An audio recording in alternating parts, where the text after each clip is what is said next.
Hello বন্ধুরা, শীতের শুরুতেই বাজারে সুঙ্গা উঠে গেছে আর বাবা কালকে ঈদের সময় নিয়ে আইছিলা। তারপরে আমরা রাত্রে ভালো করিয়া চলটল ধুইয়া সুঙ্গার ভিতরে ঢুকাই রেডি করিয়া রাখছিলাম। আর সকালেইতেই দেখো মা আই গেছেন সুঙ্গাগুলা ফুরা লেগে খের নিয়ে।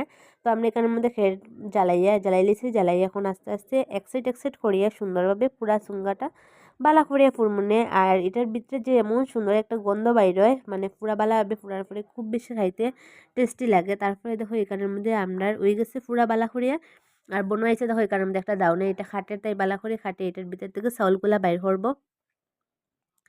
দেখো কি সুন্দর করে চুলানি যায়, চুলাই এখান থেকে বাইর করবো। আর বন্ধুরা শীতের শুরুতেই দেখো আমরা চুঙ্গা খাওয়া স্টার্ট করে লেছি। আর তোমরা কারা কারা চুঙ্গা খাইতে বালা পাও প্লিজ কমেন্ট করে জানাইও। তারপরে দেখো এখানের মধ্যে চুঙ্গাগুলা বাইর করা হয়ে গেছে। আর এখানের মধ্যে সঙ্গে আছে ক্ষীর আর গুড় আছে, খাইতে তো আরও বেশি টেস্টি লাগবো ক্ষীর দিয়া। তো দেখো বন্ধুরা কি সুন্দর লাগে দেখতে। তো আজকে লেগে ভিডিওটা অতটুকু, টাটা।